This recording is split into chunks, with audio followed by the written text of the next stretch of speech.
What's up guys, it's Eli and welcome back to the channel for another video. This video is actually inspired by one of you guys who commented on my last short asking me to go over the Logic stock compression to explain what the knobs and buttons do. He goes by the name of Sky for Peace. So show him some love in the comment. While we're in the subject of showing love, make sure you guys like this video and comment down below to show support to the channel. If you're new here, make sure you hit on the subscribe button and turn on the notification for more videos like this.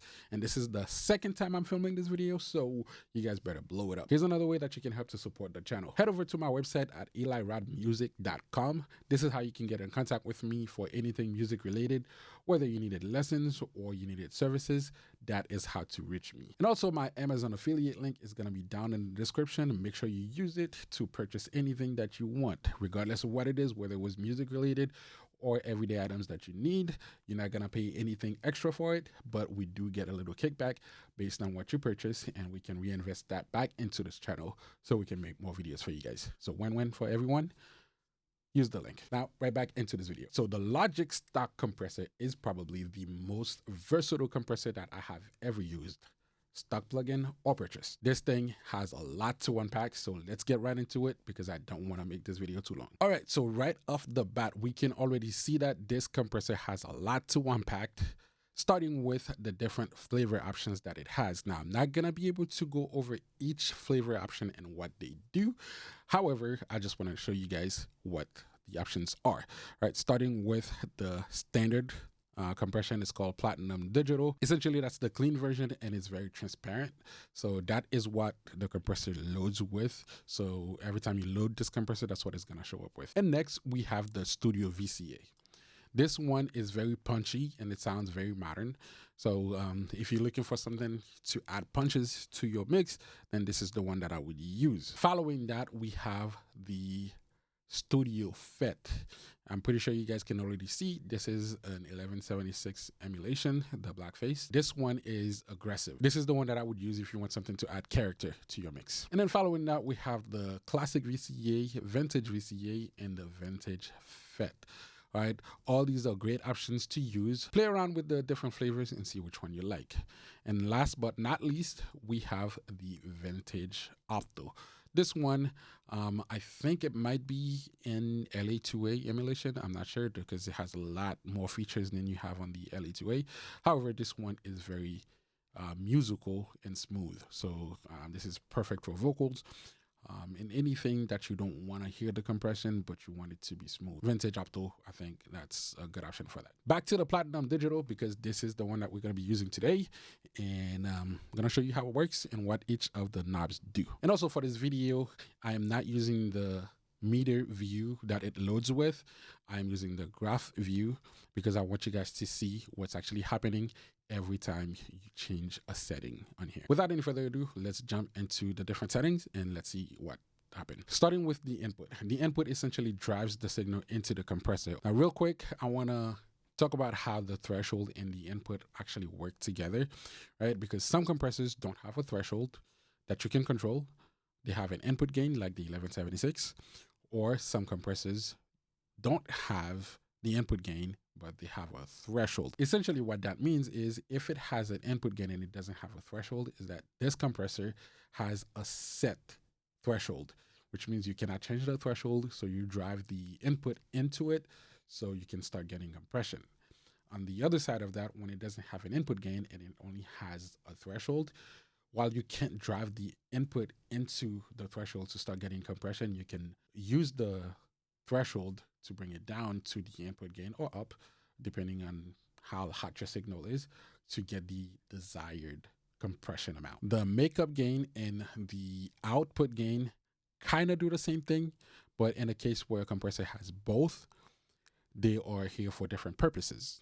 All right. So if a compressor like the 1176 again does not have a makeup gain, but it does have an output gain, when you use the input to drive the signal in, you use the output to turn it down so you can level match the incoming signal and the outgoing signal. All right. Because louder tends to sound better sometimes, even though it's not necessarily better, but it tends to sound better, tricking our mind thinking that what we did sounds better is improving the track, where in reality, we might be making it worse. So be careful with that.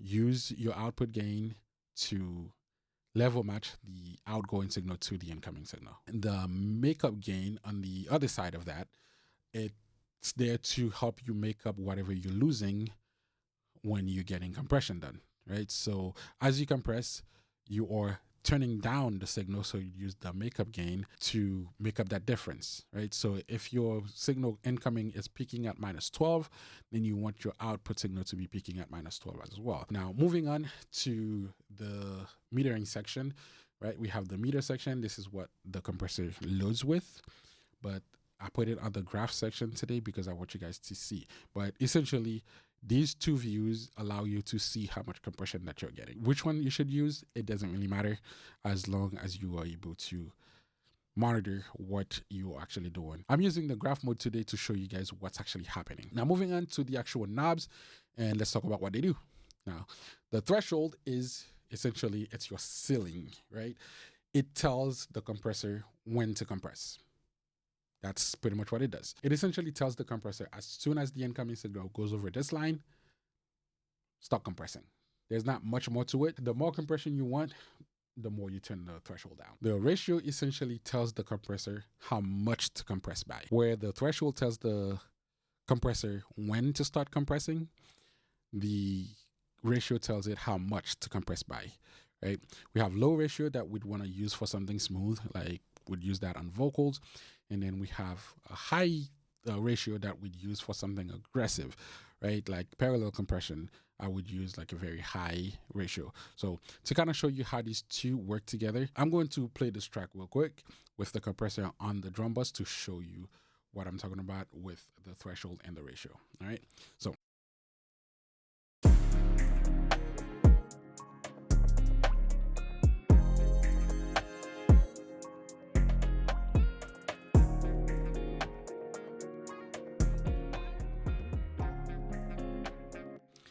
all right, so even though we have a low ratio, because I'm turning down the threshold so low, you can see essentially everything is getting compressed, making the drum sound pretty much disappear. Now here we go, messing with the ratio.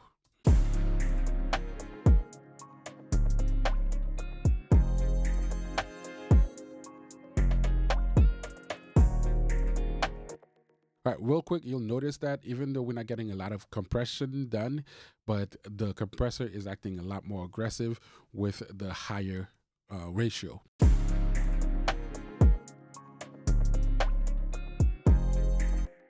Now, again, I want to point out that because my threshold set so high, we're not getting a lot of compression to start with. Now, if I were to turn down the threshold a little bit, you'll see the difference between a low ratio and a high ratio. So this is with a low ratio with the threshold down a little bit more.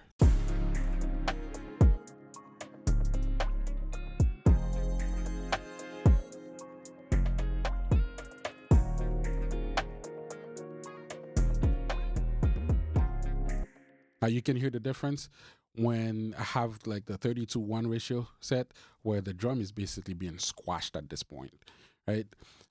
You got no dynamic range on the drums anymore because everything is being squashed by what the compressor is doing because of such a high ratio. Now on a drum bus, I would never use this high. I'd probably stick to the 2-1. Even that, I think it's still too much compression on my drum bus, so I'd back off the threshold a little bit to kind of give it room to breathe and have a more dynamic sound that way.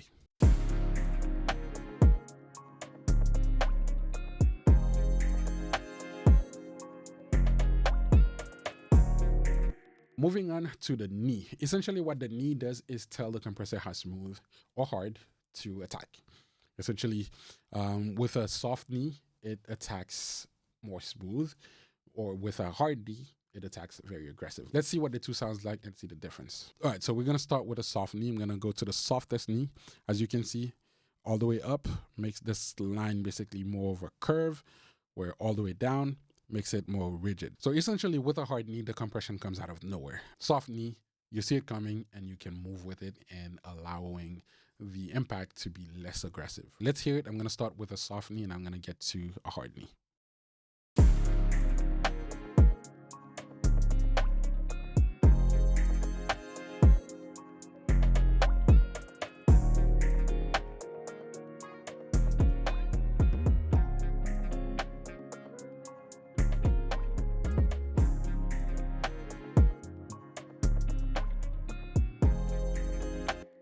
I don't know if you guys could hear it, but the signal was essentially getting quieter when I went from the soft knee to the hard knee. Again, that's another setting that I would not use on drums because it's too aggressive. I'd use more of a soft knee, allowing everything to be smoother. All right, so moving on to attack. Attack essentially tells the compressor how fast to react, right? So once the signal goes above the threshold, how fast is your compression going to start, right? So with a fast attack, you use that for something that you want to tame the transients with. Let's say you got your drums and it's too punchy and you want to back off some of that, you'd use a fast attack to kind of kill some of the initial transients.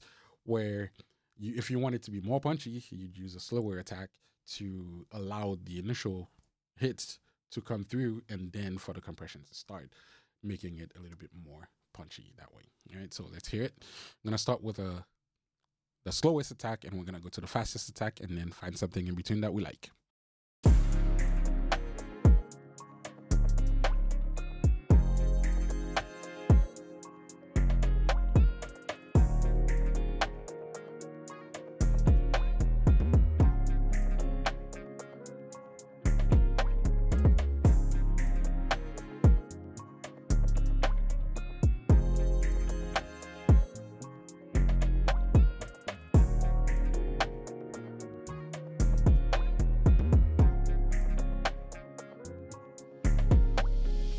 Moving on to release. Release is essentially the opposite of attack, right? It tells the compressor how quick to let go of the signal once it goes below the compression line. Essentially, the way to use release is if you want something to sound punchy, you'd use a fast release. Why? Because you want the compression to stop immediately after the signal goes below the compression line. So that would allow the signal to be more percussive and more punchy. But if you want more sustain, you would use a slow release, allowing the compressor to continue compressing even after the signal goes below the compression line, which would create more sustain when you make up the gain back up, right? Because at this point, not only are you bringing the gain back up to whatever you compressed and lost, but also the quieter signal that you maybe didn't hear before will now be boost up when you do the makeup gain, because squeezing them together, making the difference between your peaks and your low point to be more relatively close to each other versus being further apart. Again, on the drums, we're gonna use the release and we're gonna leave it on fast release, and we're gonna go slower and see what it does to the signal, and then we're gonna back it off because I do want it to be at the fastest release.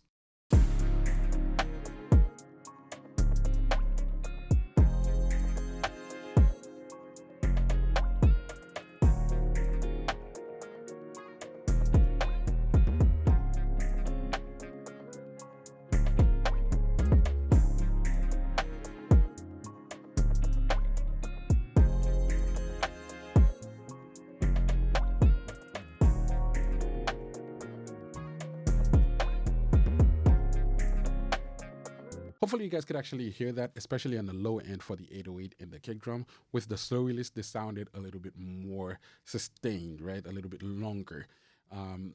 Where on the fast release, this sounded more punchy, right? It's like the compressor just came in and let go as soon as the signal went below the compression line. Moving on to the makeup gain. The makeup gain, you use that to make up the difference from what you lost, right?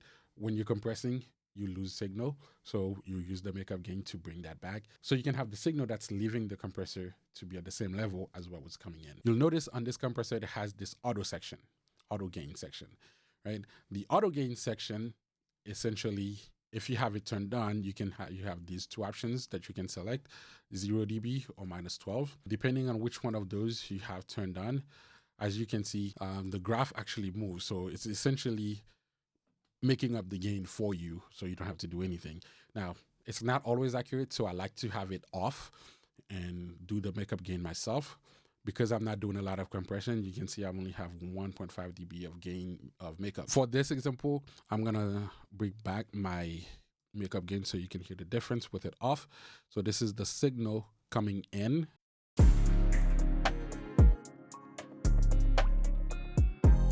And this is the signal being compressed with no makeup gain.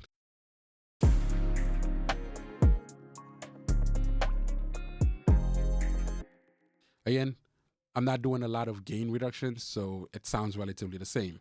Now, this is the signal with the auto gain set to 0.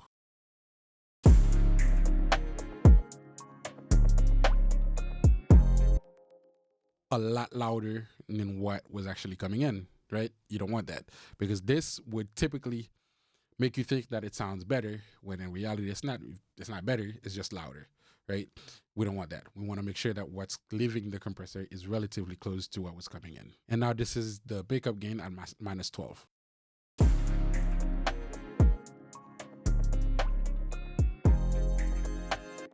Now, really, I could use that because it's fairly similar to what I did, right? So let's bypass the compressor to see the difference between no compression and the compression with the minus 12 auto gain.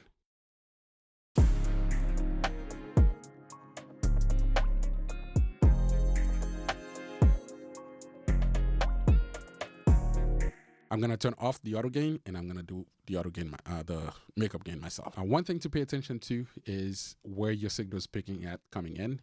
You wanna match that on the going out.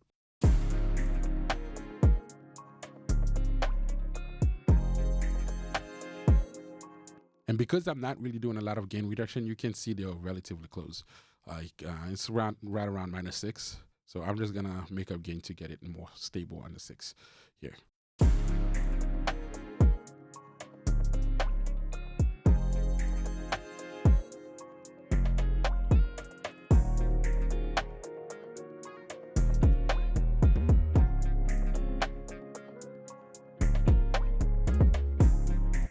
The other thing I want to touch on this section is the auto release. The auto release, essentially, with that activated, it means this is bypassed. So regardless of where you have this is what's going to dictate how fast your compression stops, right? I don't really know what it's set to, so I prefer to do it myself, especially in drums. I want the fastest release, so I do it myself. So I turn that off and do the release myself.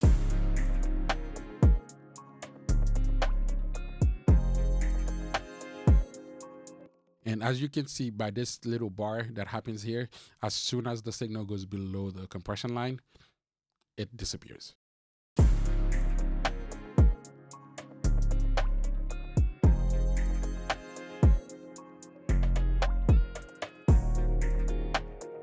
Last but not least, it's the limiter section and the distortion section. Those are what I would like to call a secret sauce. I actually did a video showing you how to make your drums knock harder using the distortion and limiter. I'm not gonna get into those today. I'll make sure to link down the video, but essentially you can use those to add more spice to your record. That is an overall look of the compressor. I hope this video was actually helpful. If it was, make sure to drop a like and comment down below to show support to the channel. And if you're new, don't forget to hit on the subscribe button and turn on the notification for more videos like this. All right, I'll see you on the next one.